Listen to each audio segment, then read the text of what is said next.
মৰমৰ ছাত্ৰ-ছাত্ৰীসকল ইতিমধ্যে তোমালোকৰ গণিতৰ পৰীক্ষা শেষ হৈ গ'ল বহু ছাত্ৰ-ছাত্ৰীয়ে কৈছা যে কি গণিতৰ পৰীক্ষা শেষ হৈছে যেহেতু আজি মোৰ এই পৰীক্ষাৰ ডিউটি আছিল গতিকে তোমালোকৰ কিমানৰ গণিতৰ পৰীক্ষা ভাল হ'ল আৰু কিমানৰ গণিতৰ পৰীক্ষা বেয়া হ'ল কিমানৰ গণিতৰ পৰীক্ষা মধ্যমীয়া হ'ল এমসিকিউ কেনেকুৱা ধৰণৰ আহিল আৰু আমি আমাৰ যি ভিডিঅ' প্ৰস্তুত কৰিছিলো যে কি 2 নম্বৰীয়া প্ৰশ্ন কিমানটা আহিব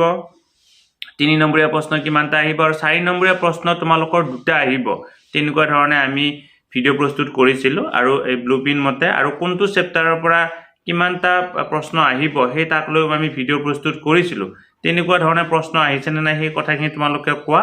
আৰু সমাজ বিজ্ঞান তাৰ পিছত বিজ্ঞান আৰু ইংলিশ এই তিনিটা সাবজেক্টৰ যি এমসিকিউৰ তুলনাত তোমালোকৰ গণিতৰ এমসিকিউ সহজ হ'ল নে টান হ'ল তাকো তোমালোকে জনাবা বুলি আশা কৰিলো তোমালোকৰ ইয়াৰ পিছত যি পৰীক্ষা হ'ব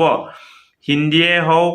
বা জিওগ্ৰাফিয়ে হওক বা আন যি সাবজেক্টৰ পৰীক্ষা হ'ব তোমালোকৰ আৰু এমসিকিউ নাই এমসিকিউ যি তোমালোকৰ 4টা সাবজেক্টৰ এমসিকিউ হয় এমসিকিউ তোমালোকৰ ইয়াতে হে হৈছে ইতিমধ্যে তোমালোকৰ ইয়াৰ পিছত ইতিমধ্যে তোমালোকৰ 5টা সাবজেক্টৰ পৰীক্ষা যেহেতু হৈ গ'ল আৰু এটা সাবজেক্টৰ পৰীক্ষা তোমালোকৰ বাকি আছে ইলেক্টিভ গতিকে তোমালোকৰ আশা কৰিম সেই সাবজেক্টৰ পৰীক্ষা ভালে হ'ব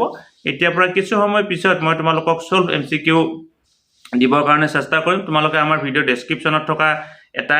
লিংক আছে লিংকত ক্লিক কৰিবা হেতু হৈছে আমাৰ WhatsApp চেনেল তাত ক্লিক কৰিলে তোমালোকে আমাৰ চেনেলটো জয়েন হ'ব পাৰিবা আৰু চেনেলটো জয়েন হলে তোমালোকে ইয়াৰ পৰৱৰ্তী পৰ্যায়ত যিবিলাক তোমালোকৰ এই পৰৱৰ্তী পৰ্যায়ত মেট্ৰিকৰ ৰিজাল্ট নিদিয়ালৈকে বিভিন্ন ধৰণৰ খবৰবিলাক আহি থাকিব আৰু মেট্ৰিকৰ ৰিজাল্ট দিয়াৰ পিছতো বিভিন্ন ধৰণৰ খবৰবিলাক আহি থাকিব খবৰবিলাক তোমালোকে পাই থাকিবৰ কাৰণে সক্ষম হ'বা ষ্টুডেন্টস কুইন এছাম নামৰ ইউটিউব চেনেলটোৰ জৰিয়তে আমি ছাত্ৰ-ছাত্ৰীৰ কাৰণে বিভিন্ন ধৰণৰ শিক্ষামূলক ভিডিঅ' লগতে পৰীক্ষা উপযোগী ভিডিঅ' প্ৰস্তুত কৰিবৰ কাৰণে চেষ্টা কৰোঁ তোমালোকে যদি আজি প্ৰথমবাৰৰ কাৰণে এই চেনেলটো চাইছা অনুগ্ৰহ কৰি চেনেলটো সাবস্ক্ৰাইব কৰিবা আৰু ওচৰতে থকা বেল আইকনটো প্ৰেছ কৰি অল নটিফিকেশন কৰি থৈ দিবা